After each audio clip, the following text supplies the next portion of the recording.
ချင်းရှာဖယားလက်ထက်ကတာဝတိခေါ်တဲ့ရွှေမြို့တော်ကြီးမှာတာဝတိမြို့ပေးသားကြီးဘာမြို့ပါလဲ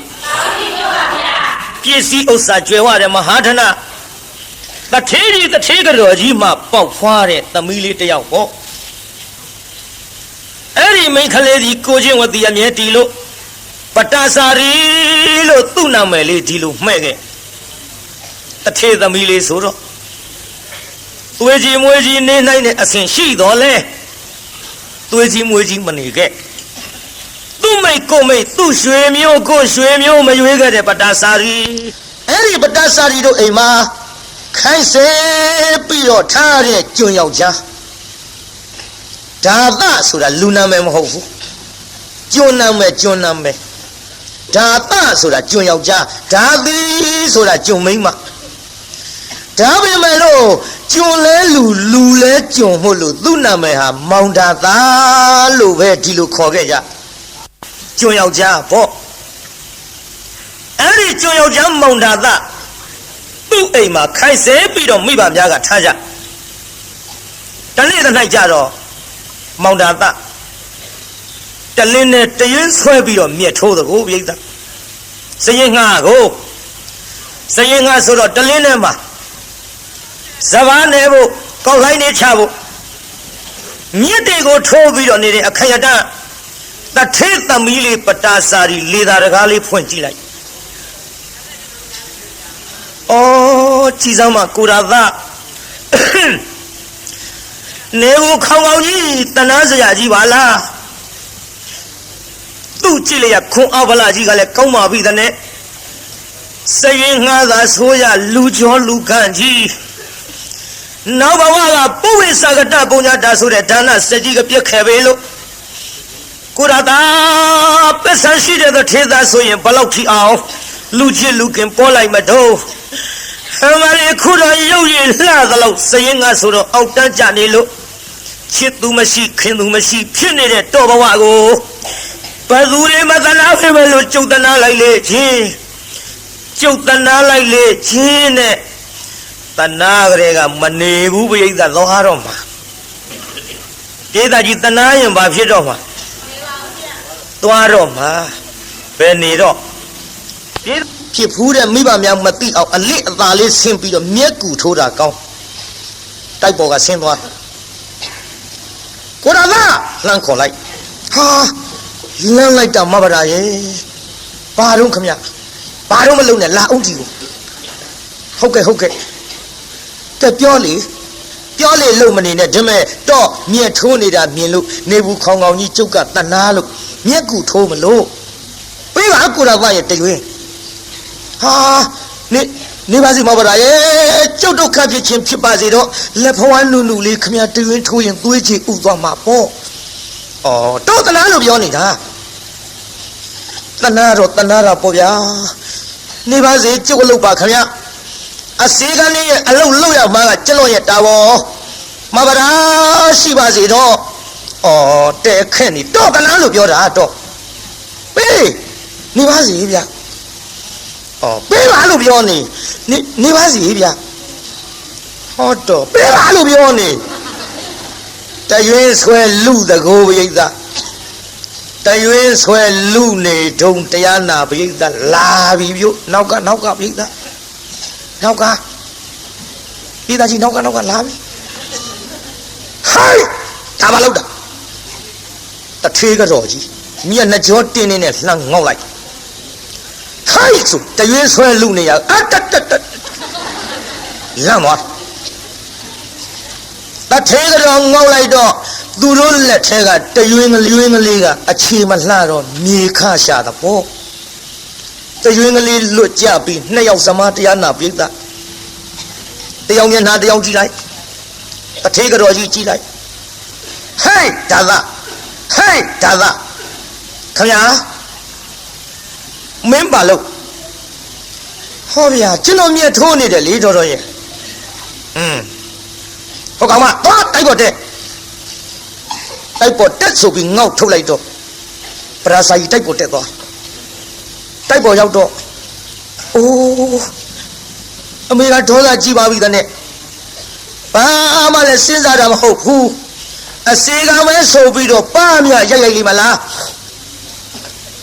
ဒါရင်မကယောက်ျားရဲ့လို့လည်းမတွေးတော့ခွေးအရိတ်တောင်တချို့မကြော်လွှားဘူးတဲ့အခုတော့လေအစေကယောက်ျားဆိုပြီးတော့ခြေယောက်ကြီးနဲ့မြန်တအားကန်လိုက်လေးမလားကိုရသာတော်မြန်ထားလို့ခက်လိုက်လေမလို့တော့ကိုကျုပ်တနာလိုက်လေချင်းတနာလိုက်လေချင်းဆိုပြီးတော့တရားနာပိဋကအမေကြောက်တော့ဘတွင်ရတင်းပေါက်လဲတရွက်လုံးဖွင့်မကြည့်ရဲဘူးပတ်တာကြားတဲ့ကလက်တလုံးလောက်ဟာလေးတဲ့ကမျက်လုံးလေးမတော့တော်သွင်းကြည့်ဟဲ့ဒါသာခင်ဗျာမင်းတာပါလို့ဟာကျွန်တော်မျက်ထိုးနေတယ်လေတော်တော်ဟေးမျက်ထိုးတာပြောတာမဟုတ်ဘူးခင်ဗျာကျွန်တော်နားမလဲပါလားခင်ဗျာမင်းကငါမုံလာဥလုံးမနေပါနဲ့ကွငါမျက်စိအောက်တယ်ငါသမီးနဲ့ဆွဲလာငင်လာနဲ့ဒါကမင်းနေတာဟာတော်တော်ရဲ့အဲ့ဒါကျွန်တော်အပြစ်မဟုတ်ပါဘူးခင်ဗျာ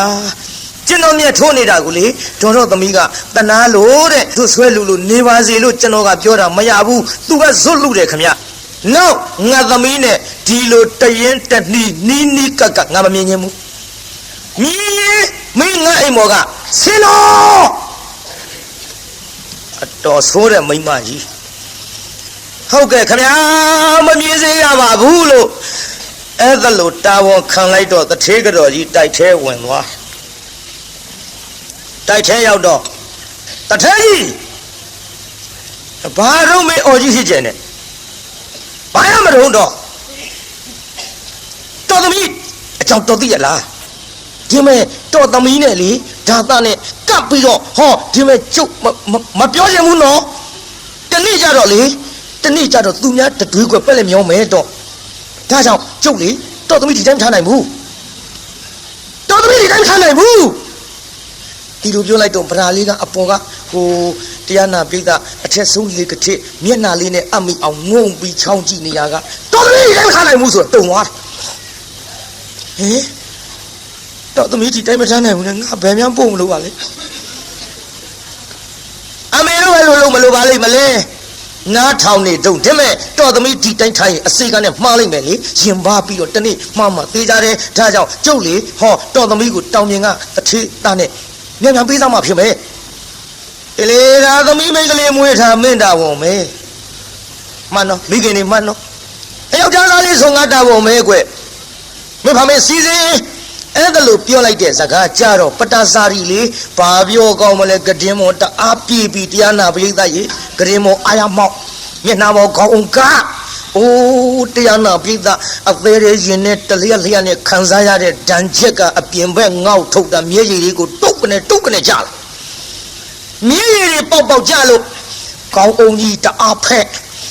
တော်ကြာခေါင်းအောင်ကြီးလွှင့်ပြေးတော်ကြာကရင်မောတက်လိုက်အောက်ဆင်းလိုက်တောက်တဲ့ခန့်လို့မယူနိုင်ဘူးကိုရသာဆိုလို့ရှိရင်ငါလည်းလို့မယူနိုင်ဘူးကိုရသာပြုတ်ပေါင်းကြီးဒီကိစ္စတွေတော်သိရလားဟာလေကိုရသာလည်းမနေရရဲ့ငါသေးခြင်းသေးပါစေတော့ကိုရသာအဘောတနာယာကစပြီးတော့ငါမေတ္တာရှိနေမိပြီအဖြစ်ဘူးဒီကိစ္စကိုရသာပြောမှဆိုပြီးတရားနာပရိသတ်ရေနောက်တနေ့မိဘအလစ်မောင်ဒါသနေတဲ့အစီကံတောင်းလျာဆင်းသွားမောင်ဒါသကဒူးပေါ်ကောင်းပေါ်နဲ့ပေါ်တင်ကလေးကြီးချိတ်လို့ပလွေလေးပါးစထဲတက်လို့တွေးဟာမဟုတ်တော့ဘူးပရိသတ်အစီကံဆိုတော့ဘာမှမဟုတ်တာမို့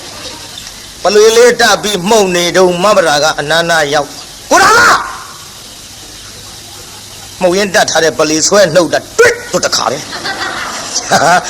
မှုန်ရင်ကိုပရိသတ်မှုန်ရင်တက်ပြီးတော့ဆွဲနှုတ်တာတွတ်အိမ်ကြမှုတ်ကြည့်ပါလားပလွေကိုကြည့်အခုအဲ့ဒါလို့ပလွေလေးဆွဲတော့ဟာမမရာလာပြန်မလားခင်ဗျာမေကြီးကကျုပ်ကိုဒုက္ခပေးနေပါဦးမယ်ခင်ဗျာအိုးဒုက္ခပေးကြမလို့ပါဘူးလေအလစ်ကိုဆင်းလာတာဒီမဲ့ကုတာကတော့ပြောစရာရှိလို့ထားရမှာဟုတ်တော့အင်္ဂလိပ်ရှိလို့ဟုတ်ကဲ့ဆိုထားထိုင်လိုက်တော့မမရာကအနာနာကတ်ထိုင်မောင်တာကဟိုဘက်တိုးသွားမေဒီမဲ့ကုတာတော့ကကျုပ်ကိုကြောက်နေသလားမဘရာကြောက်လို့တော့မဟုတ်ပါဘူးခင်ဗျားမေကြီးလိုက်ကျုပ်ဒုက္ခပေးနေပါဦးမယ်အိုးမပေးပါဘူးဒါပေမဲ့ကျုပ်ပြောစရာရှိရခက်သွက်ပြောမယ်နော်ဟုတ်ကဲ့ကျုပ်ကိုလေ အဖေနဲ့အမေတို့ကတော်နဲ့တလင်းနဲ့တရွင်းဆွဲပြီးလူနေစဉ်အခါတုန်းကအဲ့ဒါကိုမြင်သွားတာနဲ့တနေ့ကျတော့အစီကန်းနဲ့တထေသမီးရင်ပါပြီးတော့နီးစပ်သွားလိမ့်မယ်ဆိုတာနဲ့အမေကကျုပ်ကိုလေတောင်းမြင်တထေသားနဲ့ပေးစားတော့မလို့တဲ့တော့ဗျာအဲ့ဒါဘာပြုတော့မဗရာရဲ့တော့ဘယ်လိုသဘောရမဗရာဘယ်လိုသဘောရမလဲတထေသားနဲ့တထေသမီးရွှေနဲ့မြနေနဲ့လားတင့်တယ်ပါတယ်မမရဲ့ဒါကြောင့်စင်းရဲသားမှမဟုတ်ဖဲနဲ့တထေသားနဲ့တထေသမီးဆိုတော့တိုက်ကြီးတစ်လုံးကနေနှလုံးရွှေပုံကြီးကိုဆန်းရမယ်ဘဝယူလိုက်ပေါ့မဗရာရဲ့ဟောတော့ဒုက္ခပါပဲကြားကြောက်လို့ရှင်ကြီးကိုပို့ဆိုးနေထမရဲ့ဒီမဲ့ကိုရတာကျုပ်ကတထေသားကိုမယူနိုင်ဘူးမဗရာစိတ်ကူးမလွယ်နဲ့မိဘများဆိုတာသားသမီးစင်စီမြင်ရန်နာမြင်နဲ့ခင်ဗျယူလိုက်ခက်တော့တာပဲဒီမဲ့တော့အကုလို့ကျုပ်ကလာတိုင်မယ်နာဒီမဲ့ကိုရတာဟိုကျုပ်ပြောရအောင်မယ်တော့ဒီအစေကန်တန်းလျက်နာဒီနှင်းစီပဲမသူစိုက်တာကျွန်တော်စိုက်တာဗောမဗရာရဲ့အဲ့ဒီတော့စိုက်ထားတဲ့နှင်းစီပင်ကနှင်းစီပွင့်ကလေးတွေလေမနစ်သက်ဘူးလားကျုပ်စိုက်တဲ့တစ်ပင်ပန်းမယ်ရေလောင်းပြီးတော့ထားတဲ့ကိစ္စကျုပ်နှစ်သက်လို့စိုက်တာကျုပ်နှစ်သက်တာဗောဒါမဲ့ဒါဖြင့်တော့စိုက်ထားတဲ့ပန်းပင်ကနှင်းစီပွင့်ကလေးသူများခူးသွားရင်တော့စိတ်ထဲဘယ်လိုနေပါဒါလို့ကျလို့ခုတာယူဗောမဗရာရဲ့ဟောတော့ငါတော့သေးချင်တာပဲနဲ့ဟာကြီးပါလေဒုက္ခပဲကိုတော်ကဗျာကဲဒီမဲ့မိမစီပြတ်တယ်လို့ဆိုချင်ဆိုတော့ကျုပ်တော့ပြောရတော့မှာပဲတော့ကိုမြက်ထိုးနေတာတနာရကအစအခုလေချစ်မေတ္တာရှိနေလို့ကျုပ်တထေသားကိုမယူနိုင်ဘူးကိုတော်ကကျုပ်ကိုတိတိုင်းထားပါနဲ့အထုပ်ပိုးနဲ့ခိုးရကိုကျုပ်လိုက်မယ်ပြေးတာနားထောင်တော့မိမကယောက်ျားလူစကားပြောနေတာတထေသမီးကအစီကံကိုသွားပြောနေတာကျုပ်လိုက်မယ်ကိုတော်ကပဲနဲ့တော့မဗရာမဖြစ်ပါဘူးကျုပ်ခင်ဗျာကိုမေတ္တာမရှိလို့တော့မဟုတ်ပါဘူးခင်ဗျာအမေကြီးကျုပ်ကြောက်လာကြီးရဲ့မသိအောင်ထွက်ပြေးမဲ့ကိစ္စလွတ်ရကိုပြေးမှာဘောကုရသားရဲ့ကျုပ်ရှိတဲ့လက်ဝက်လက်စားနဲ့ယူပြီးတော့လေဒီမှာညတကောင်းကျော်အချိန်မှာတိုက်ပေါ်ကဆင်းမယ်နော်ဖြစ်ပါမလားမဗရာရဲ့ဘာလို့ဖြစ်မှာလဲတော့ကျုပ်ဆင်းနေမယ်တော့ဟောဒီပမေလေးကစောင့်တော့ဗျာရမိုးနေတာဟဲ့ယောက်ျားမိုးနေတာဟဲ့ဒါမဲ့ဗျာမလုံးနဲ့ကိုတာကဒီနားကစောင့်ကျုပ်ညတော့အထုံးနဲ့ဆင်းငယ်မှာတော့ခတ်တော့ကလေးတိုက်ပေါ်ပြန်တက်သွားမောင်တာကစဉ်းစားတယ်ဒါသာညတော့ဆင်းလာတော့မှာငါဘယ်လိုလုပ်ရပါမတုံးဖြစ်ပါမလားဗျာဖြစ်ပါမလားဆိုတဲ့မောင်တာကတကယ်တမ်းဆင်းပြီးလိုက်တော့မယ်ဆိုတော့တရားနာပိဋကကြီးနေဝင်ကလေးကအဲ့ဒီပန်းမယ်ရောက်တာဖြစ်ပါမလားတဲ့အခုပန်းမယ်နေဝင်ကလေးကရောက်အဆောင်ခိုင်းတဲ့ပန်းမယ်နာကထိုင်ဆောင်အဖြည်းဖြည်းမှောင်းလာမောင်နာကစေဘောလေးကြီးခဲလို့မဗရာလာရင်မြင်ရအောင်ပေါ့လေမီးလေးဖွာပြမယ်ပေါ့အပြင်းမဲ့မီးဖွာပြတော့လည်းပဲတထေကြီးတော်ကြီးမြန်မာဆိုလို့ပစိုးစုံလေးနဲ့မီးဖွာပြပြောင်းမှုပဲဆိုရင်ဒီကောင်ဒုက္ခပဲပစိုးစုံနဲ့မီးဖွာပြတာမြန်မာဆိုလို့လည်းဖွာရတာကိုကြည့်တရားလာပြတဲ့အဲ့ဒီတိုင်ဆောင်တကောင်ကျော်အချိန်ကြတော့မဗရာအထုပ်ပိုးနဲ့ဆင်းလာပြုဆင်းလာတော့လေဟေးဟုတ်ကဲ့လားကိုတော်ကမဗရာပိတာကြီးဟိုညဆိုတော့ခိုးပြမဲ့ကိစ္စမို့တိုးတန်ပြောရတယ်ကျုပ်ကတိုးပြောအားရတာမဟုတ်ကိုတော်ကမဗရာလာခါတော့ပေါ့မဗရာရေသွားရဆိုပြီးတော့တယောက်လက်တယောက်ဆွဲပြီးတော့လွတ်ရအဝေးလို့ပြေးလိုက်ကြတာတရားနာပိတာသာဝုဋ္ဌိနဲ့အတော်ဝေးกว่าတဲ့ဌာနမှာအိမ်ကလေးဆောက်ပြီးတော့နေကြစီတယ်လည်းဝလဲစားလေးတွေနဲ့တဖြည်းဖြည်းတစားတော့ဖြစ်တယ်လို့စားကြဒီလိုတူကနေပြီးတော့လာကြဆင်းရပေမဲ့လို့ပစ္စည်းဆင်းရပေမဲ့လို့စိတ်မဆင်းရတဲ့ဇနီးမောင်နှံဒေသကြီးစိတ်ဆင်းရရဲ့လားပဲဆင်းရဲမလို့ပြိတ္တလင်းပြီးသားမရပြီးသားကြဒါတွေလည်းခဏပြောခဲ့လို့ တိတ်ချက်ထွင်ပြီးပြောမနေရစေနဲ့စိတ်ချမ်းသာတယ်ကိုချစ်သူနဲ့နေရရင်တချို့သချင်းလေးတောင်ရှိကြရွှေဘုံကြီးပေါ်စံကျင်ဘူးတဲ့ဗျတဲအိုအပြက်ကလေးတဲ့မှာတဲ့ကာမတတ္တိတွေပေါ့အဲဒီကဆိုကိုချစ်သူနဲ့နေရရင်ထမရေတော့ရတော့လဲပြောတယ်လို့ဆိုသည်မောင်တာသန်းနဲ့မမရာရှိတဲ့လက်ဝဲလက်စားလေးစားတော့ပြီးနေလာလိုက်ကြတာတရားနာပြိတ္တာဟောနောက်တူပြောကြစို့တန်ဒီခတော့မောင်တာသအပါကိုမမရာကတူလေးကပ်ပြောဘယ်လိုပြောတော့ပြိတ္တာ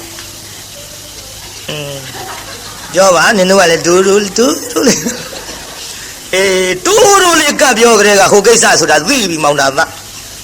ဟာဝမ်းတောင်းလိုက်နမရေယောက်ျားလေးဖြစ်ပါစေသားယောက်ျားလေးဖြစ်ပါစေနဲ့မောင်တာသဆူတောင်းပြီးတော့လာခဲ့နောက်ကြတော့မိဘတာကပြုံအောင်ရေမိဘရထံပြန်ပို့ပါတော့သားသမီးမွေးဖွားတဲ့ကိစ္စယောက်ျားဖောင်စီမိမမိနေတဲ့မောင်ကြီးရဲ့သူများတွေပြောတာကြုတ်ကြဘူးတယ်ဒါကြောင့်လေမိဘအရင်မှာခေါ်လုံးပြီးတော့မိခင်ရဲ့မျက်နှာအောက်မှာဖွားမြင်နေတဲ့ကျုပ်ကိုပြန်ပို့ပါတော့ခက်တော်တာပဲမပို့ဘူးဆိုပြန်ရင်လည်းပဲလင့်တက်မျက်နှာတရွာထင်းပြီးတော့လိုက်လာတဲ့မိမသားသနာစရာအသွင်းနဲ့မျက်ရည်စာလေးကြလာတော့မယ်လိုက်ပို့ပြန်ရင်လည်းပဲတရေပေါ်ထိုင်တရေနာစားတဲ့ကောင်းဆိုပြီးတော့သူ့မိဘရှင်မျိုးများကငါတပ်ပြကြတော့မှာပဲဟလေသို့တော်လဲလက်ပတ်ပြီးပြောရတော့ပါပဲကိုင်သမားဟိုမနေ့ကသွားကြတာပေါ့မနေ့ကရောက်တယ်လို့လည်းပဲခါသွားကြတာပေါ့နဲ့တော့ပဲဖိနှွဲအရှိဆွဲပြီးတော့လာလိုက်တာဟောတန်တွေကတဖြည်းဖြည်းရင့်မာလာခဲ့တန်တွေရင့်မာလာတော့မိဖုရားကလည်းသိကုရသတန်တော်ပြုတ်မောင်ကြီးတော့အကြောက်လွန်ပြီးတော့လိုက်ပို့တော့မှမဟုတ်ဘူးကိုရသမရှိခိုင်ငါသွားတာကောင်းထင်ရဲ့လို့မောင်တာသမရှိခိုင်တကားကလေးကိုတရားနာပြိတ္တတော့ခတ်ဘုရုံးကတော့ခတ်သလားတော့မသိဘူးကျုပ်ခုခေတ်နဲ့ရန်တုတ်တာခိုင်ခတ်လိုက်ခတ်ပြီးတော့ဘေးအိမ်ကမိမကြီးတော့အပ်တော်ဟဲ့ငါတို့မှဘာတော့ဒီတော့ယူထားလိုက်ပါတော်ကိုရသပြန်လာလို့ရှိရင်တော့ကျုပ်ဟောဒီအိမ်တိုင်းကလေးမီးပြီးတော့စောင့်နေကြနေတာမမြင်ရမတွေ့ရရင်တော့မဘာရာရဲ့မင်းပဲအလဲလုံးနေတာလုံးလို့တစားစားခေါ်တော့မယ်တော်ရဲ့အဲ့ဒီအချိန်ခါမှာမင်းမယားခေါ်မနေနဲ့သာသမီမွေးဖွားရအတွက်မိဘရထံပြန်ပြီဆိုပြီးတော့ဟောဒီတော့လေးသာအလိုက်ပါတော့ဟဲ့ခလေးမမတော်ဘူးထင်တယ်တူမကြီးတော်သူကတော့အကြောက်လုံးပြီးတော့လိုက်မပို့လို့တော့သာယူထားလိုက်ပါတော့ရော့ကျုပ်သွားရစီတော့သွားရစီတော့ဆိုပြီးတော့မိဘတာထွက်သွားရောမိဘတာထွက်သွားလိုက်ပြန်လာပြီမောင်တာသအိမ်တိုင်းကလေးမိဆောင်တဲ့မယားမတွေ့ကြတဲ့ကရင်ထဲမှာပူသွားဟောကြည်စမ်းကျိုးနေကြလေရမရှိတော့ဘူးမမလာလေမမလာလေဟိုလေးမောင်ကြီးပြန်လာပြီမင်းပဲနဲ့ကြောင့်စီးပြီးတော့မကြိုရတာလို့ဘယ်အလဲလုံးနေသလဲနှမရဲ့ဗရာအိုးဟိုမဗရာလေးလေဘယ်လိုပဲခေါ်တော့လဲအတောင်မကြရဘေးအိမ်အတော်ကြီးကဟဲ့မောင်တာသခေါ်မနေနဲ့မိမသားသမီးမွေးဖွားရအတွက်မိဘအရေးမှာခိုလုံးမွေးဖွားခြင်းနဲ့ဆိုပြီးတော့ဟောမင်းလိုက်မပို့တာနဲ့ပြန်သွားပြီမောင်ကြီးဗျာဟမလေးသာဝတိမျိုးဆိုတာနီးတာမဟုတ်ဘူးတော်ရဲ့မဖြစ်ဘူးကျွန်တော်လိုက်မှာပဲလို့မောင်တာသလိုက်သွားမိဘတာကလည်းတော်ကြီးတဲ့ရောက်တော့နေစေရစေကြီးကိုကူသူမရှိကဲသူမရှိနဲ့ဟောတာယောက်ျားလေးဖွားမြောက်တာယောက်ျားလေးဖွားမြောက်နေတဲ့ခိုင်မောင်တာသားကရောက်သွားဟာနမကြည်စမ်းမလေးမောင်ကြီးစကားနားမဆုံးလည်းမထွက်သွားတာကိုဟင်ကိစ္စတော့ပြီးနေပါကိုကြည်စမ်းဟာနီထိုးလေးပြီးစားယူကြည့်လိုက်အေးအိုးဟာစုပ်သားလေးဟာဝမ်းသာလို့ဟောလေဟန်ကြပြီနမတာယောက်ျားလေးပါလားကွယ်လူလေးဖေဖေရှိလာတဲ့ကလေးလေးပွေချီပြီးတော့နမမင်းဒီကိစ္စကြောင့်ပြန်လာပဲမဟုတ်လားကွယ်မောင်ဘဝလည်းမင်းသိပါတယ်အစီကံဘဝနဲ့တထေသမီးခိုးပြီးထွက်ပြေးလာရတယ်ဘဝအကယ်၍မိဘထန်လာမောင်ကြီးလိုက်ခဲ့ပါကနမရေမောင်ကြီးလိုက်ခဲ့ပါကဒုက္ခပေးကြတော့မှာပဲ မောင်ကြီးမတနာရကြပါလိမ့်မကိုင်းဒီကိစ္စပြီးမှအိမ်မဲပြန်ကြပါစို့ခေါ်သွားဟောအိမ်ပြန်ပါသွားနောက်တစ်ဖန်ဒီလိုပဲသတ်တန်နေခပြန်တယ်ပြိဿဒီလိုသတ်တန်နေခတော့ဒီလိုပဲမောင်တာကပြန်အပုတ်ခိုင်းနောက်တစ်ဖန်ပြန်အပုတ်ခိုင်းတော့မောင်တာကဒီလိုပဲမပုတ်ပဲနဲ့ရက်တွေဆွဲပြီးတော့နေခဲ့ပြုံမောင်ကြီးတော့လိုက်ပို့မှာမဟုတ်ဘူးကလေးလေးကလည်းမတ်တပ်ပြေးကလေးသားအကြီးလေးကလည်းမတ်တပ်ပြေးလေးဥမမဲဇာမမြောက်နဲ့ဖေဖေမေမေခေါ်ရတဲ့အရွယ်လောက်နဲ့လူလေးခမမေမေဟိုငါသားဟိုမေမေတို့လေတာဝတ်ထီမျိုးကြီးသွားရအောင်သားရဲ့ဟာမေမေကဖေဖေမမသိပဲနဲ့အော်ခက်လိုက်တာသားရဲ့ဟိုမေဖေဖေကလေလိုက်မပို့ဘူးသားရဲ့ဟာဘာလို့လိုက်မပို့တာလဲဗျာအော်မပို့ဆိုငါသားနဲ့အမေကပြောရအောင်အမေကလေအခုတဲပုံလေးနဲ့နေရပြီမဲ့လူဟိုအမေကတထေးသမီးကွဗျာမမေကတထေးသမီးဆိုပြီးဘာဖြစ်လို့ဒီတဲပုံကြီးတဲ့နေရတာတော့ညာဩနေရဆိုလူကလေးရဲ့အမေကတထေးသမီးမင်းအဖေကဆင်းရဲသားစရင်ငါမင်းအဖေကိုမေတ္တာရှိလို့အမေကလိုက်လာတော့မင်းအဖေဆင်းရဲတဲ့သူကိုချစ်မိတော့အမေလည်းဆင်းရဲတာပေါ့ဟာခင်ဗျားကြီးတော့အားတယ်မိမကြီးပစ္စမရှိတဲ့လူကြီးယူလို့ဆင်းရဲတာကိုဗျအိုးလူလေးကိုဖေဖေကိုဒီလိုပြောရဘူးလေသားရဲ့ဆင်းရဲပြီမဲ့လို့မင်းအဖေသားရဲ့ဒါကြောင့်လေဟောငါသားခုဆင်းရဲပြီမဲ့လို့တာဝတိမျိုးကြီးရောက်တဲ့ချိန်ခါမှာမင်းဖိုးဖွားများကလေမင်းကိုတိုက်ကြီးပေါ်ထားမှာသားရဲ့ပြီးတော့ဆေးုံလေးတွေမြေုံလေးတွေလည်းဝဲပေးလိုက်မယ်သားရဲ့ငါသားအဝတ်စားလှလှပပလေးတွေလည်းဆင်းလိုက်မယ်ဒါကြောင့်သားဟိုမင်းအဖေပြန်လာရင်လိုက်ပို့မှာမဟုတ်လို့အဖိုးဖွားများထံရောက်အောင်ငါသားလိုက်မယ်နော်ဗျာမမေဆေးုံမြေုံလေးတွေဝဲပေးမှာဟုတ်လားအေးလေဝဲပေးမှာဘောသားရဲ့တိုက်ကြီးပေါ်လည်းငါသားကြီးပျော်ပျော်ကြီးနေရမှာဒါဖြင့်သွားမယ်ကျွန်တော်လိုက်မယ်မေမေရဲ့လို့ဆိုတော့တိုင်းကလေးလေးနှူးနှပ်ပြီးခေါ်သွားတော့အထုပ်ကလေးခေါင်းမောတင်းလို့တကားလေးပိတ်ကလေးလေးလက်ကဆွဲလို့လူလေးအမေထုတ်ပေးငါသားကိုအမေညောင်းတဲ့ခါလဲချီမပေါ့တခါလဲငါသားကချီချင်းလျှောက်အောင်နော်အမေမလဲမင်းရဲ့ညီလေးလားမသိနှမလေးလားမသိနှစ်ကိုတသက်ကြီးမို့ပါရဲ့သွားကြစို့ဆိုပြီးတော့ဘေးအိမ်အတော်ကြီးတော့အပ်ပြီးအရင်တစ်ပတ်လိုပဲထွက်ပြန်တယ်ကိုပြိဿအဲ့ဒီလိုထွက်သွားလိုက်တာတော်ကြီးတဲ့ရောက်သူ့ကုသိုလ်ကံကဆိုခြင်းတော့ကံဆိုးမှသွားရမိုးလိုက်လို့ရွာဆိုတဲ့ကဲ့သို့ဟောစနေတော့ရခန်းကငကားကိုဂလုံးဖမ်းတယ်လို့လေနီချမ်းကြီးထားလာတော့မိဘရာတောကြီးတဲ့မှာတယောက်တည်း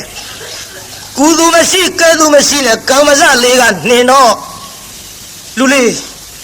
မမေတာတိနာခဏနေအောင်နော်မမေလေးမမေဝင်းနဲ့ကနာလာပြီသားရဲ့ဟုတ်ကဲ့သားရဲ့မင်းညီမလေးလားနှမလေးလားမသိမွေးဖွားရအချိန်ကြပြီနဲ့တူတယ်သားရဲ့အမေမျက်စီတွေတောင်းကြည့်မကောင်းဘူးသားရဲ့ငါတာတိနာနေအောင်နော်ဟုတ်ကဲ့မေမေကြာကြီးမနေနဲ့နော်ကြောက်တယ်ဗျာအေးခဏလေးပါပါရဲ့နော်ငါသားဒီနာနေအထုံနဲ့ကလေးထားပစ်ခဲ့ပြီးခြုံစာကလေးနာရောက်တော့ဟောသားယောက်ျားလေးဖွားမြောက်ပြန်ပြီပြုသားယောက်ျားလေးဖွားမြောက်ပြီးတော့မိုးတွေကလည်းတအားရွာချလိုက်တာပြိဿတမိ3ယောက်ဒုက္ခဖြစ်လို့အောက်ကလက်သီးစုပ်လောက်ကြောက်ခဲလေးတွေခင်း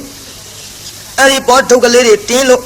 အဲ့ဒီပေါ်အဝေကလေးထားသားငယ်ကလေးအဲ့ဒီပေါ်တိတ်သူ့ခန္ဓာကိုယ်ကိုတော့လေးပဲထောက်လို့ချီမိုးပေးတဲ့ပမာဏသားငယ်ကလေးမိုးမဆွဲရလေအောင်သားကြီးလေးကလည်းအထုပ်ကြီးကောင်းမော်တင်လို့ဘယ်လုံလိုက်မတုံးပိဋကအဝေထုတ်ဆိုတော့ရှိသမျှရေတွေကတစိမ့်စိမ့်ကောင်းမော်ကစီကြနှခမ်းလေးများမွဲချမ်းရှာလုံးလို့သားရဲ့မေတို့ဒုက္ခဖြစ်ပြီးသားရဲ့မောင်ကြီးပြုတ်မောင်ကြီးကိုထားသားအဘယ်မောင်ကြီးစကားကိုနာမထောက်လို့ကျွတ်တို့ဒုက္ခရောက်ပြီးမောင်ကြီးရဲ့နဲ့ခိုက်တုံးလို့တမ်းပြီး3ယောက်စလုံးချမ်းသာရှာလုံးလို့ဒီထဲမောင်သားကလည်းတိုးစီတွေကပြန်အလားဟာကြည်စမ်း မရှိပြန်ဘူးအိမ်တကားကြီးလည်းတော့ခတ်ထားပါဘောလားတန်တော်သွားပြန်ပြီနဲ့တူရဲ့သွားပြန်ပြီနဲ့တူရဲ့လမ်းဒုက္ခဖြစ်ကြတော့နဲ့ဒုက္ခဖြစ်တော့မှထင်တယ်တော်ရဲ့ကြည်စမ်းပါဗျာဟိုစနေတော့ရခန့်ကငကားကိုကလုံးဖမ်းတယ်လို့ဟိုလေးလေးဒီကြီးကလည်းထလာပြီမိုးတွေကလည်းမဲလာပြီဗလာရဲ့မင်းတို့သားမီးတော့လမ်းနဲ့ဒုက္ခရောက်ကြတော့မှပဲမောင်ကြီးမနေဘူးလိုက်မယ်ဆိုပြီးတော့ဟောဓမ္မလေးခါထိုးပြီးတော့လိုက်သွားလိုက်တာကြည့်မြင်ကွင်းမလှအောင်ဟာလူလေးဖေဖေပလီငါသားနှခမ်းနေမြောက်မဲချမ်းလာပြီဟုတ်ကဲ့ဖေဖေအထုပ်ကြီးတွေကရည်တွေကလည်းကျုပ်ဖို့အကုန်စီးကြတော့ဖေဖေရဲ့ကွယ်ကြည့်စမ်းမိမိပဲသွားတော့အမေဟိုးသစ်ပြောင်မှာကလေးမွေးနေဗျဟင်ကြည့်စမ်းလမ်းနဲ့ဒုက္ခရောက်ကုန်ပြီဒီကလေးကလည်းချမ်းလာပြီတခါမိပဒစီပြေးကြည့်လိုက်တော့ဟေးခွေးမကြီးပမာဏလေးပဲထောက်လို့အောက်ကကြည့်စမ်းကလေးတယောက်နမကိုရတာပိစာဆိုပြီးကလေးလေးကောက်ကြည့်လိုက်ဟာအော်ယောက်ျားလေးပါလားကွယ်အရေးတဲ့ဒုက္ခဖြစ်နေရကသားယောက်ျားလေးဆိုတော့ပြုံးနိုင်ရှိနိုင်သေးတယ်ကိုပြိဿဟမ်မလေးယောက်ျားလေးပါလားနမကွမ်းတာလိုက်တာ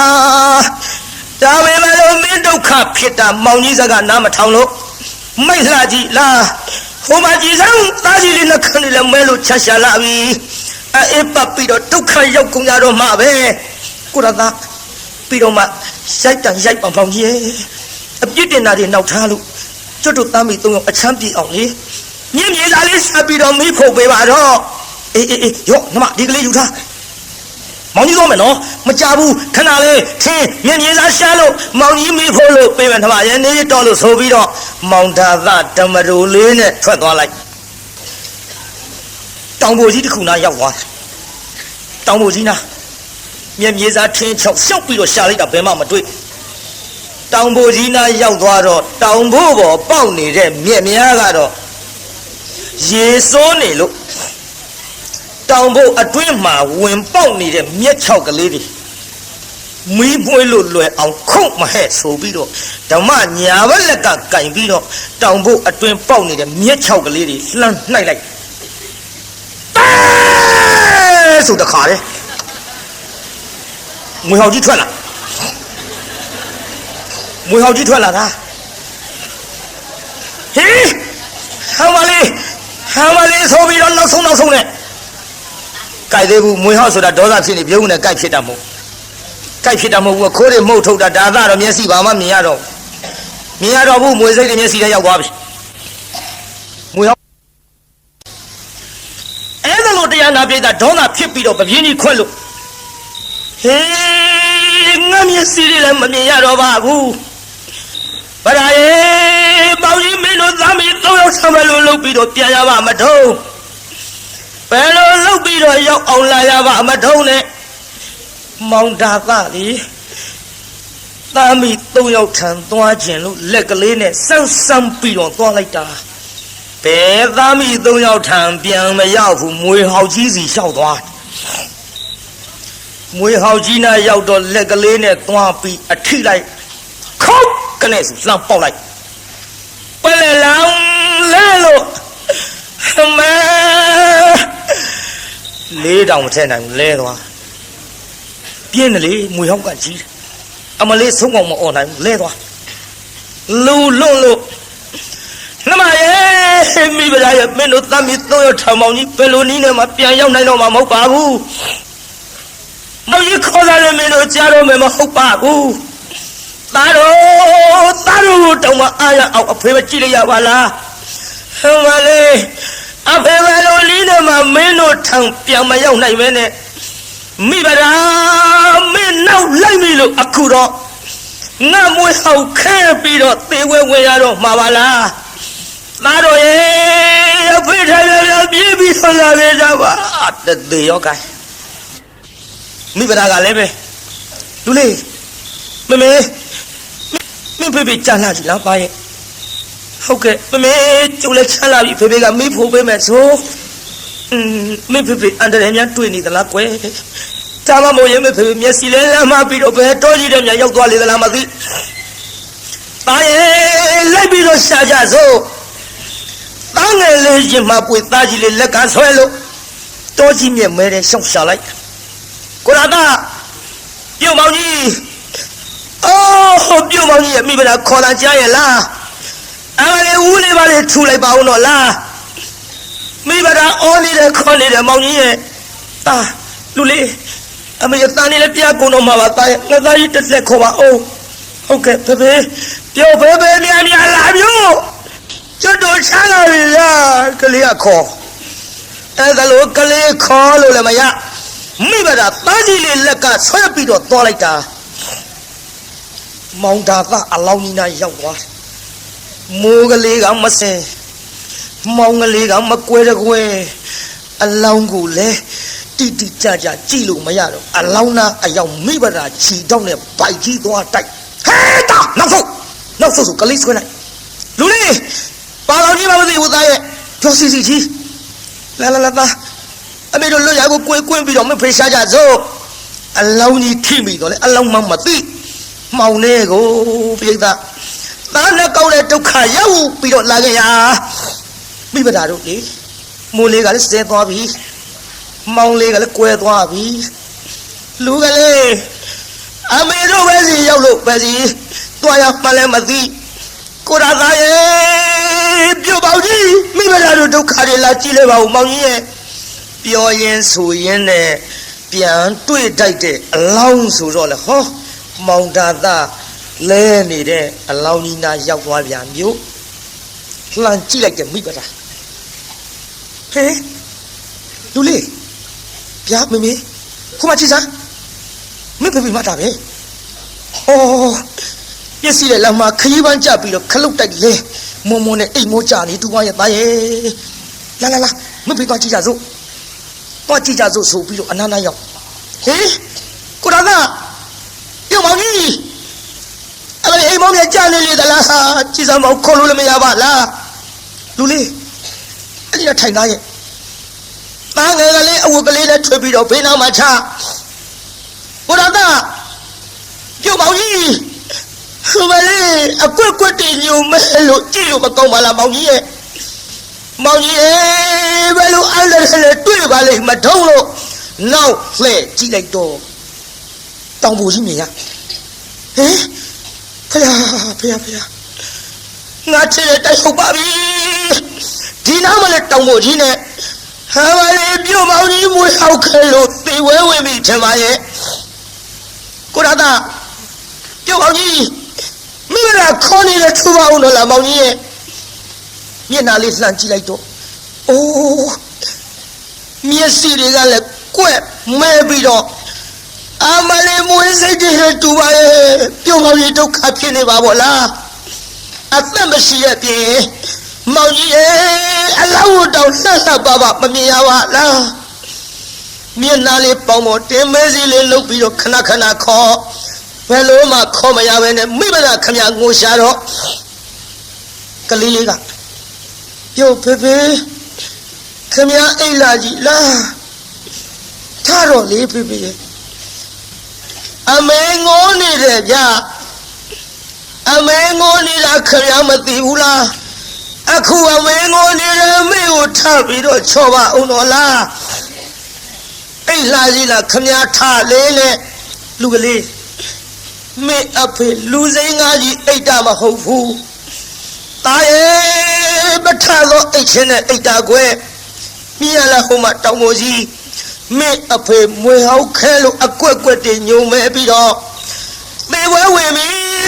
လူအလေးမေဖေအသက်မရှိတော့ဘူး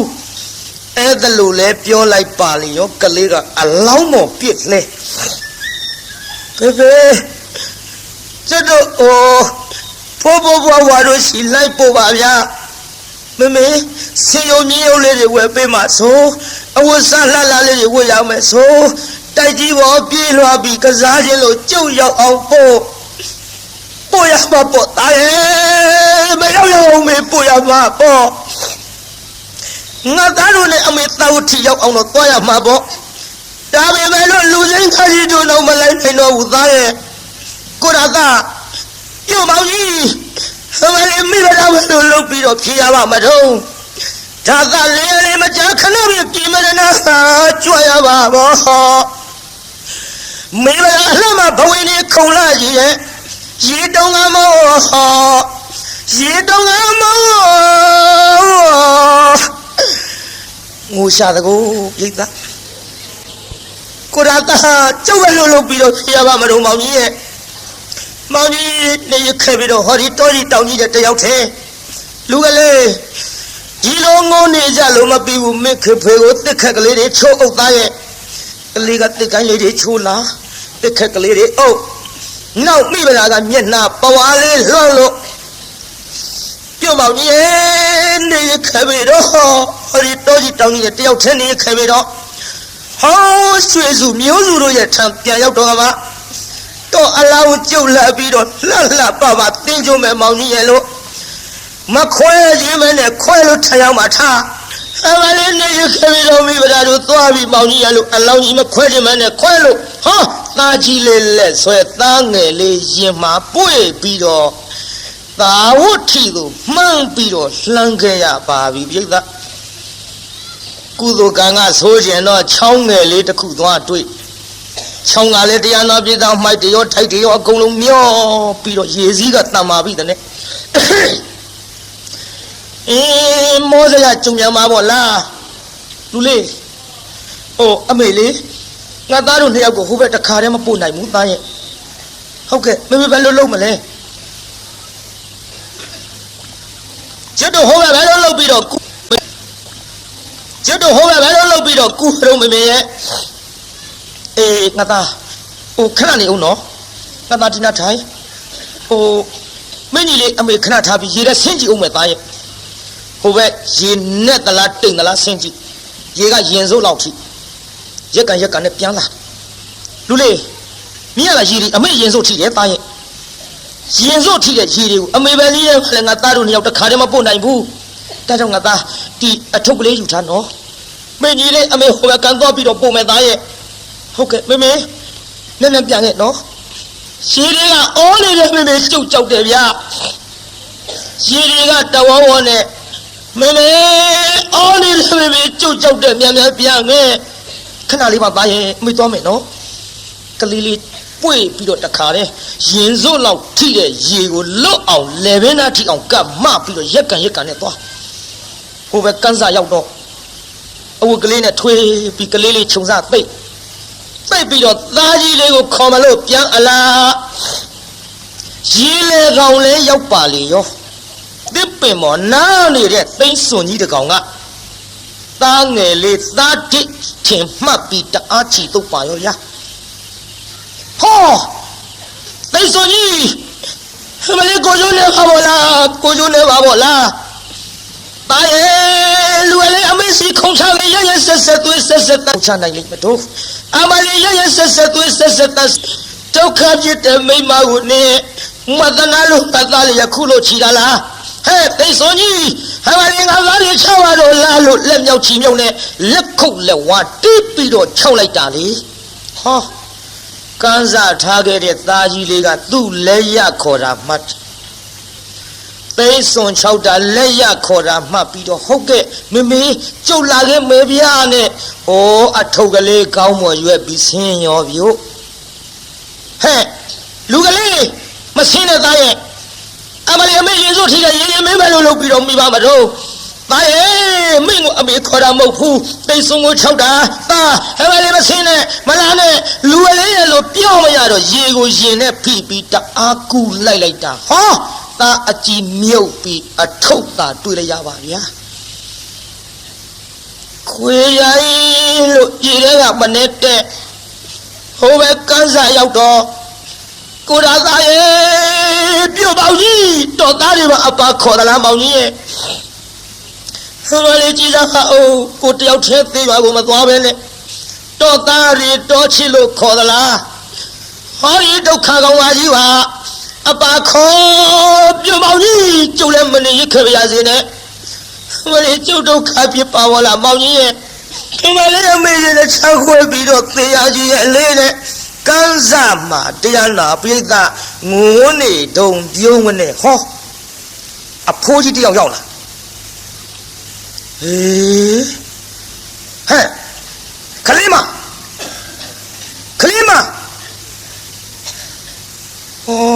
ခေါ်လို့မရပြုတ်လို့မရပါလားခုနေငါငိုးသန်းလိုကြားသေးကြည်စားခုတော့ငိုးသန်းကြားရမှအသံတိတ်သွားပါလားဟဲ့ခလေးမမျက်လုံးလေးဖွင့်ကြည့်တော့ဟဲ့ခလေးမကြည်စားနေဟောကျုပ်ကိုသိသလားတော့ငါစဉ်းစားနေတာဟဲ့နင်ဗလားမဟုတ်လားဟုတ်ပါပြီတော့အဖေကျုံမိဗလားပါဖေရဲ့ဟဲနင်ကြည်ရခန္ဓာကိုယ်မတောင့်မပြတ်နဲ့နင်ပဲလို့ဖြစ်လာတယ်လေသမီးဖေရင်မဟုတ်ဘူးနော်သမီးရွယ်သမီးခေါ်ကြတယ်ဟိုတုန်းကဖေကျုပ်ဒုက္ခတွေဖြည်းဖြည်းမှပြောပြရစီတော့ဟိုသမီးရဲ့မိခင်ဖခင်မောင်ဘွားတို့အရင်တော့ငါလိုကြက်တည်းမပြတ်ပြားပဲနဲ့တိုက်ကြီးပေါ်မှာပျော်ပျော်ကြီးရှိကြပါရဲ့လားခလေးမနင်ဒုက္ခဖြစ်လာတာနင်ကိစ္စတွေငါအခုမိဘများအကြောင်းပြန်ပြောင်းပြီးတော့ပြောလိုက်မယ်ဆိုရင်ရေနဲ့ရောင်ဝါကူတူဖြစ်တော့မှာပေါ့ဟိုဒါလားဆိုတဲ့ကောင်ကြီးရောကိုရသလားဖေရဲ့ခိုးပဲကန်းစားတော်ကြီးရဲ့မမွေးကြိုက်လို့သေးခဲ့ပြီဖေရဲ့ဟေးဒုက္ခပါပဲလားဟဲ့ပြောပါကျုပ်သိချင်းလို့ပြောပါဖေရဲ့မိဘနှစ်ပါးနဲ့မောင်ဘွားရဲ့အကြောင်းကဲငါသမီးသတိထားပြီးတော့နားထောင်နော်ဟုတ်ကဲ့သတိထားပြီးတော့နားထောင်ပါမယ်ဖေရဲ့မနေ့ညကမိုးကြီးလေကြီးသိထန်စွာရွာတယ်သမီးရဲ့အဲ့ဒီမိုးကြီးလေကြီးကြောင့်တွေ့ကြရတဲ့ဒုက္ခကျုပ်ဖြည်းဖြည်းမှပြောပါရစေတော့မိဘနှစ်ပါးရဲ့အကြောင်းကိုပြောပါဖေရဲ့လို့ဆိုတော့စနေတော်ရခန့်ကငါကိုကလုံးဖမ်းတယ်လို့လင်းကြီးချမ်းကြီးကထားအလားသာဝတ်ထီမြို့သို့မိုးလုံးကြီးကလည်းအဆိုင်လေလုံးကြီးနဲ့တိုက်လာရောသမီးရဲ့လေလုံးကြီးတိုက်လာတော့သာဝတ်ထီတစ်မျိုးလုံးသိမ့်တုံးလို့ဝါထယံကားတဲ့အိမ်သူချာတို့မှာတော့ဖာငယ်ကိုဆင်းနဲ့နင်းထားသလိုအကုန်လုံးပြဝတ်ကြည်မွကုန်တဲ့သမီးရဲ့ငါသမီးတို့ဖခင်တထေကြီးများမှာတော့တိုက်ကြီးတာကြီးနဲ့ပျော်ပျော်ကြီးနေတာမို့ကြေးရပြောက်ထလွင်ပြက်ထားမှဖြစ်မရှိပါပဲဘူးသို့တော်လဲကဘာလေးမင်းမြေမို့ကိုခွင်တယ်လို့အဖေငိုးနေတယ်တိုက်ကြီးပေါ်နေလို့ကြေးရပြောက်ထားမရှိဘူးဆိုဖေရဲ့ဆက်ပြီးပြောရတော့မှပေါ့သမီးရဲ့နားထောင်သမီးရဲ့ကဘာလေးမင်းမြေမို့ခွင်တယ်လို့တိုက်ကြီးချီရင်ကဆွဲပြီးတော့လှဲသွားတာနဲ့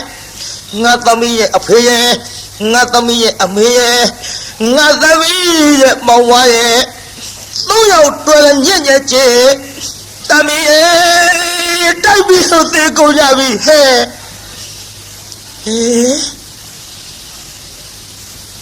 သေကုန်ကြပြီအားလည်းဖေတို့မရှိတော့ဘူးသေကုန်ကြပြီလားဖေရဲ့သမီးလေး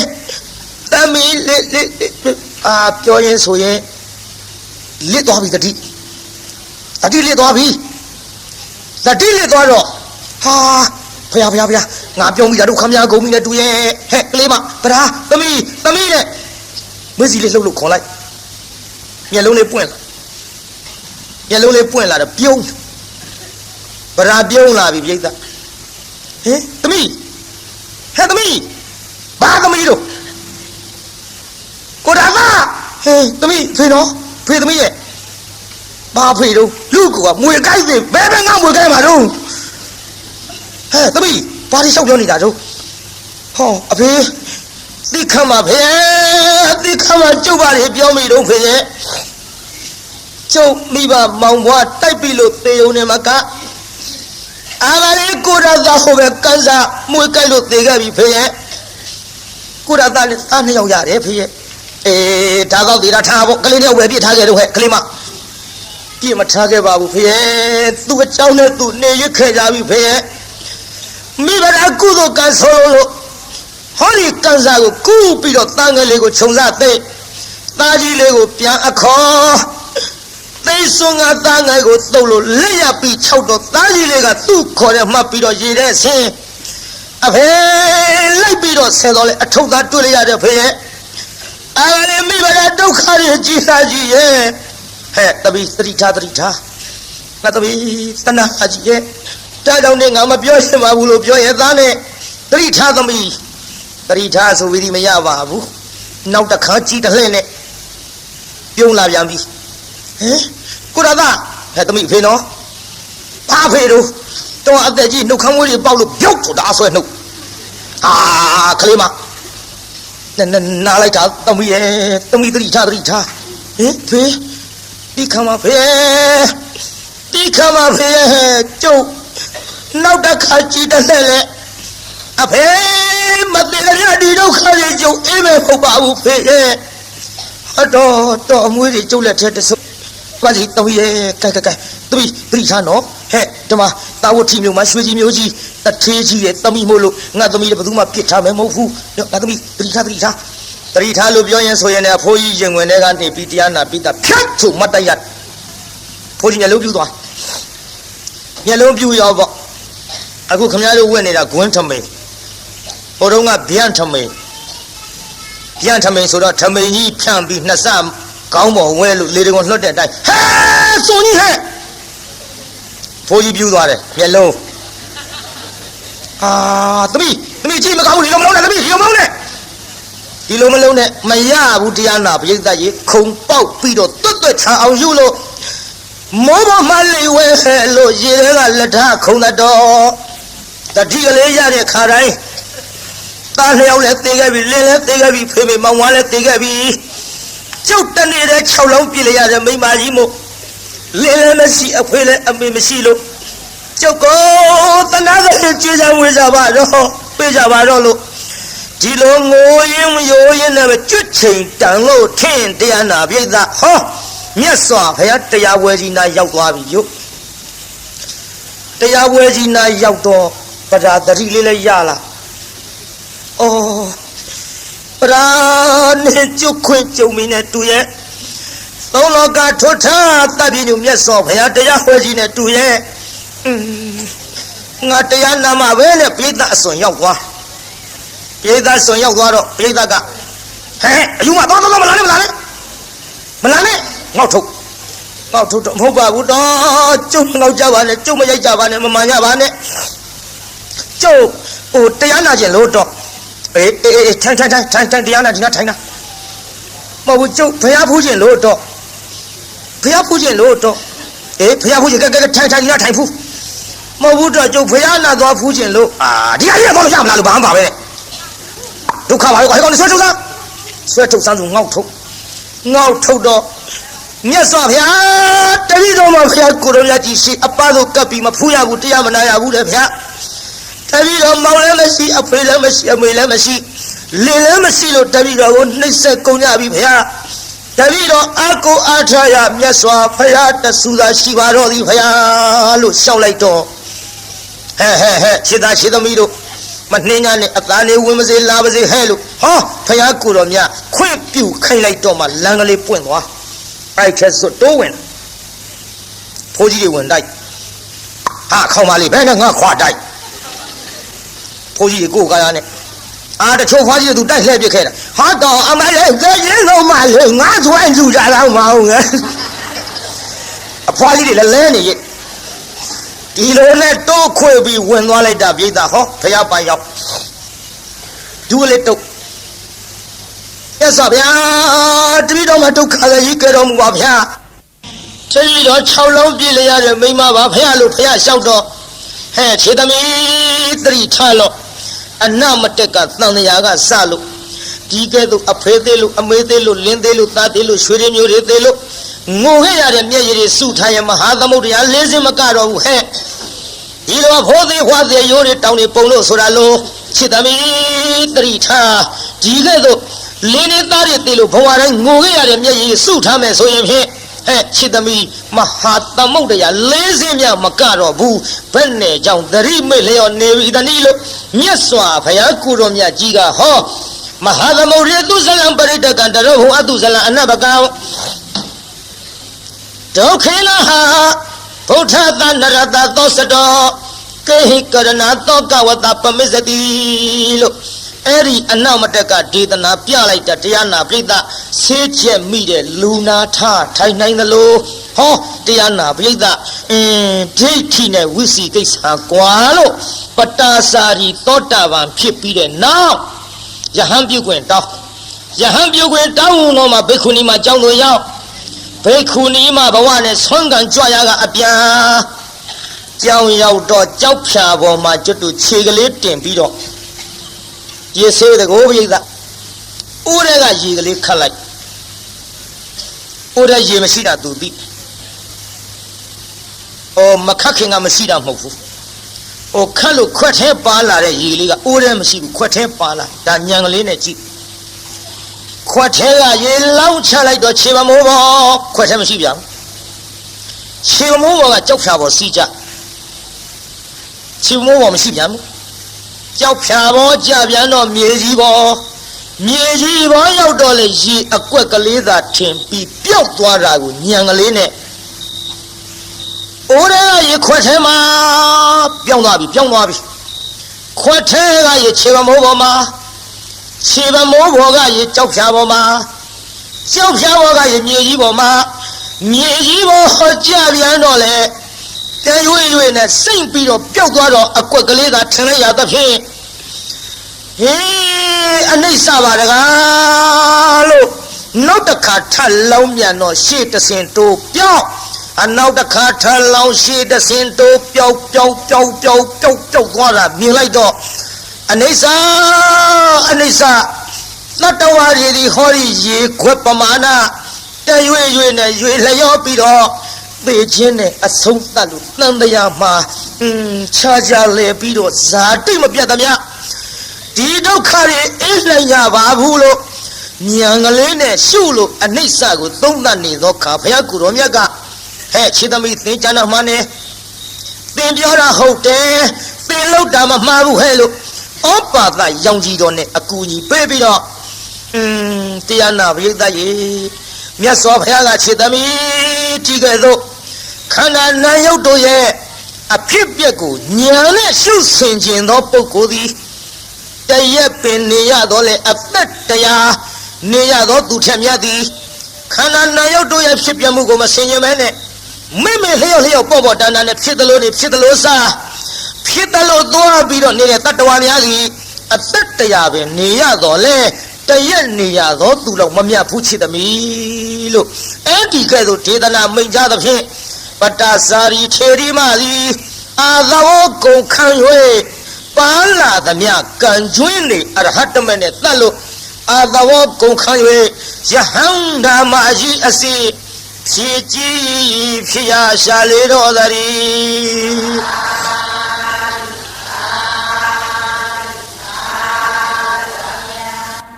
ယဟန္တာမကြီးဖြစ်ပြီးတဲ့နောက်ဟောကျွတ်တို့ဘုံမို့ထိုးတာမြတ်စွာဘုရားလက်ထက်တော်အခါကဝိနည်းအရာမှာတေတရက်ရတဲ့ဘိက္ခုနီမတစ်ပါးကိုအားကြပြီးတော့မြတ်စွာဘုရားတဲ့ဘုရားတပည့်တော်မသည်နောက်ပွင့်လက်တဖြစ်သောဘုရားတဆုစုရဲ့ခြေတော်ရင်မှာဘုရားတပည့်တော်သည်ဝိနည်းအရာမှာဖြင့်တေတရက်ရပြီးတော့နိဗ္ဗာန်ကိုဝင်ဆိုင်ရပါလို့ဤလို့သူတောင်းခဲ့တဲ့ဆုအတိုင်းမြတ်စွာဘုရားကိုယ်တော်မြတ်ကြီးကခြေသားတို့ခြေသမီးတို့ယဟန်မိမတွေမှာဝီနီးတက်တဲ့နေရာမှာတော့ဟောဒီပတာစာရီထေရီမသည်ငါဖယားအောင်ငါသမီးအမြတ်ဆုံးမဲ့လို့အဲ့ဒီလိုယာဓုပေးခြင်းကိုခံရသဖြင့်